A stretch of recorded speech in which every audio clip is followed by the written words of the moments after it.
ಸ್ನೇಹಿತರೆ, ration card ಕುರಿತು ಈ ಒಂದು ವಿಡಿಯೋದಲ್ಲಿ ಮಾತನಾಡೋಣ. ಈಗ ನೋಡಿ, ರೇಷನ್ ಕಾರ್ಡ್ ಹೊಂದಿದವರಿಗೆ ಸರ್ಕಾರದಿಂದ ಯಾವ ಒಂದು ಸೌಲಭ್ಯಗಳು ಸಿಗಲಿವೆ ಅನ್ನೋವಂಥದ್ದನ್ನು ನಿಮಗೆ ತಿಳಿಸಿಕೊಡುತ್ತೇನೆ. ಸ್ನೇಹಿತರೆ, ಭಾರತ ಸರ್ಕಾರವು ಸಾರ್ವಜನಿಕರಿಗಾಗಿ ಅನೇಕ ಯೋಜನೆಗಳನ್ನು ನಡೆಸುತ್ತದೆ. ಪ್ರಮುಖ ಯೋಜನೆಗಳಲ್ಲಿ ಒಂದು ರೇಷನ್ ಕಾರ್ಡ್. ಇದೀಗ ಸಹ ಸರಿಯಾದ ಚಿಕಿತ್ಸೆ ಅಥವಾ ಆಹಾರ ವ್ಯವಸ್ಥೆ ಮಾಡಲು ಸಾಧ್ಯವಾಗದ ಅನೇಕ ಜನರಿದ್ದಾರೆ. ಈ ನಿರ್ಗತಿಕರಿಗೆ ಭಾರತ ಸರ್ಕಾರವು ರಾಷ್ಟ್ರೀಯ ಆಹಾರ ಭದ್ರತಾ ಕಾಯ್ದೆಯಡಿಯಲ್ಲಿ ಉಚಿತ ಪಡಿತರವನ್ನು ಒದಗಿಸುತ್ತದೆ. ಇದಲ್ಲದೆ ಹಲವರಿಗೆ ಅತ್ಯಂತ ಕಡಿಮೆ ದರದಲ್ಲಿ ಪಡಿತರವನ್ನು ಕೂಡ ನೀಡಲಾಗುತ್ತದೆ. ಪಡಿತರ ಚೀಟಿಗಳು ನೀವು ಏನಕ್ಕೆ ಯೂಸ್ ಮಾಡುತ್ತಿದ್ದೀರಾ, ಅಂದರೆ ಉಪಯೋಗಗಳೇನು ಅಂತ ಇಲ್ಲಿ ತಿಳಿದುಕೊಳ್ಳುವುದಾದರೆ, ಪಡಿತರ ಚೀಟಿಯು ಉಚಿತವಾಗಿ ಅಥವಾ ಕಡಿಮೆ ದರದಲ್ಲಿ ಪಡಿತರವನ್ನು ಪಡೆಯುವ ಮಾಧ್ಯಮದ ಮಾತ್ರವಲ್ಲ, ಅದರ ಮೂಲಕ ಹಲವಾರು ಸೌಲಭ್ಯಗಳನ್ನು ಸಹ ಪಡೆಯಬಹುದು. ಪಡಿತರ ಚೀಟಿದಾರರು ಯಾವ ಒಂದು ಯೋಜನೆಗಳನ್ನು ಇಲ್ಲಿ ಪಡಿತಾ ಇರ್ತಾರೆ ಅನ್ನುವಂಥದ್ದನ್ನು ತಿಳಿಸ್ಕೊಡ್ತಾ ಇದ್ದೀನಿ. ಸ್ನೇಹಿತರೆ, ಸಾಲಕ್ಕೆ ಸಹಾಯಧನ. ಹಲವು ಯೋಜನೆಗಳಲ್ಲಿ ಪಡಿತರ ಚೀಟಿದಾರರಿಗೂ ಸಾಲದ ಮೇಲೆ ಸಬ್ಸಿಡಿ ಸಿಗುತ್ತದೆ.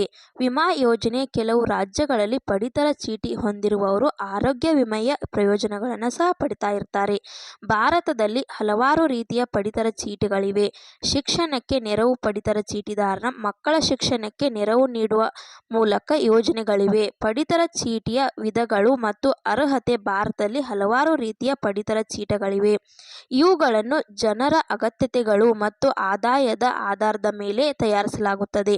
ಕೆಲವು ಪಡಿತರ ಚೀಟಿಗಳನ್ನು ಗುರುತಿನ ಪುರಾವೆಗಾಗಿ ಮಾತ್ರ ನೀಡಲಾಗುತ್ತದೆ ಮತ್ತು ಆರ್ಥಿಕ ಪ್ರಯೋಜನಗಳನ್ನು ನೀಡುವುದಿಲ್ಲ. ಪಡಿತರ ಚೀಟಿಯು ಭಾರತೀಯ ನೌಕರರಿಗೆ ಮಾತ್ರ ಲಭ್ಯವಿದ್ದು, ಕುಟುಂಬದ ಮುಖ್ಯಸ್ಥರು ಇದಕ್ಕೆ ಅರ್ಜಿ ಸಲ್ಲಿಸಬಹುದು. ಒಬ್ಬ ವ್ಯಕ್ತಿಯು ಈಗಾಗಲೇ ತನ್ನ ಹೆಸರಿನಲ್ಲಿ ಪಡಿತರ ಚೀಟಿಯನ್ನು ಹೊಂದಿದ್ದರೆ ಅವರಿಗೆ ಪ್ರಯೋಜನವಾಗುವುದಿಲ್ಲ. ಮತ್ತು ಕೇಂದ್ರ ಆಹಾರ ಇಲಾಖೆಯಿಂದ ಪಡಿತರ ಚೀಟಿ ನೀಡಲಾಗುತ್ತಿದ್ದು, ಅದಕ್ಕೆ ಪರಿಶೀಲನೆಯೂ ನಡೆಯುತ್ತದೆ. ಪರಿಶೀಲನೆಯಲ್ಲಿ ಅರ್ಹರಲ್ಲ ಎಂದು ಕಂಡು ಬಂದರೆ ನಿಮ್ಮ ಪಡಿತರ ಚೀಟಿಯನ್ನು ರದ್ದುಗೊಳಿಸಬಹುದು. ಪ್ರಧಾನಮಂತ್ರಿ ಉಜ್ವಲ ಯೋಜನೆ.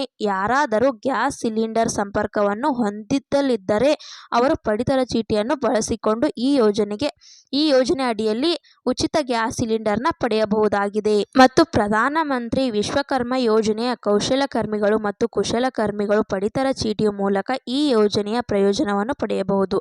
ಇದು ಅವರಿಗೆ ಆರ್ಥಿಕ ನೆರವು ಮತ್ತು ಅಭಿವೃದ್ಧಿ ಅವಕಾಶಗಳನ್ನು ಒದಗಿಸುತ್ತದೆ. ಮತ್ತು ಅದೇ ರೀತಿಯಾಗಿ ಆರ್ಥಿಕ ನೆರವು.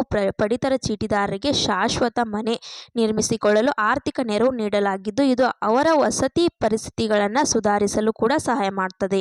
ಸ್ನೇಹಿತರೆ, ಈ ರೀತಿಯಾಗಿ ರೇಷನ್ ಕಾರ್ಡ್ ಅನ್ನುವಂಥದ್ದನ್ನು ಪ್ರತಿದಿನ ನಿಮಗೆ ತುಂಬಾ ಉಪಯೋಗ ಆಗ್ತದೆ.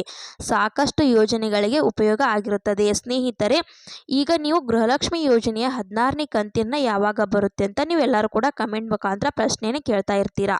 ಸ್ನೇಹಿತರೆ, ಗೃಹಲಕ್ಷ್ಮಿ ಯೋಜನೆಯ 16ನೇ ಕಂತಿನ ಹಣ ಫೆಬ್ರವರಿ ಮೊದಲನೇ ವಾರದಲ್ಲಿ ಹಣ ಜಮಾ ಮಾಡ್ತಾರಂತೆ ಹೇಳಿದ್ದಾರೆ ಲಕ್ಷ್ಮೀ ಹೆಬ್ಬಾಳ್ಕರ್ ಅವರು. ಇನ್ನು ಸ್ವಲ್ಪ ದಿನಾನೇ ಇದೆ, ವೇಟ್ ಮಾಡಿ. ಗೃಹಲಕ್ಷ್ಮಿ ಯೋಜನೆಯ 16ನೇ ಕಂತಿನ ನಿಮಗೆ ಫೆಬ್ರವರಿ ಮೊದಲನೇ ವಾರದಲ್ಲಿ ಜಮಾ ಮಾಡ್ತಾರೆ. ಸ್ನೇಹಿತರೆ, ಕೆಲವರು ಹಣ ಬಂದಿದೆ ಅಂತ ಹೇಳ್ತಾ ಇರ್ತಾರೆ. ನಿಮಗೆ ಗೃಹಲಕ್ಷ್ಮಿ ಯೋಜನೆ 16ನೇ ಕಂತಿನ ಬಂದಿದೆಯಾ ಬಂದಿಲ್ವಾ ಅನ್ನೋಂಥದ್ದನ್ನು ಪ್ರತಿಯೊಬ್ಬರು ವಿಡಿಯೋಗೆ ಲೈಕ್ ಮಾಡಿಬಿಟ್ಟು ಕಮೆಂಟ್ ಮುಖಾಂತರ ತಿಳಿಸಿ. ಈ ರೀತಿಯ ಅಂತ ರೇಷನ್ ಕಾರ್ಡ್ ಬಗ್ಗೆ ಅಪ್ಡೇಟ್ಸ್ ಬಂದಿತ್ತು ಹಾಗೂ ಗೃಹಲಕ್ಷ್ಮಿ ಬಗ್ಗೆ ಅಪ್ಡೇಟ್ಸ್ ಬಂದಿತ್ತು, ತಿಳಿಸ್ಕೊಡೋಣ ಅಂತ ವಿಡಿಯೋ ಮಾಡಿದ್ದೆ. ವಿಡಿಯೋ ಇಷ್ಟ ಆದರೆ ಲೈಕ್ ಮಾಡಿ, ಶೇರ್ ಮಾಡಿ, ಸಬ್ಸ್ಕ್ರೈಬ್ ಮಾಡಿ ಅಂತ ಹೇಳ್ತಾ ಮತ್ತೆ ಮುಂದಿನ ಮಾಹಿತಿಯೊಂದಿಗೆ ಸಿಗೋಣ. ಅಲ್ಲಿ ತನಕ ಬಾಯ್ ಬಾಯ್, ಟೇಕ್ ಕೇರ್ ಫ್ರೆಂಡ್ಸ್.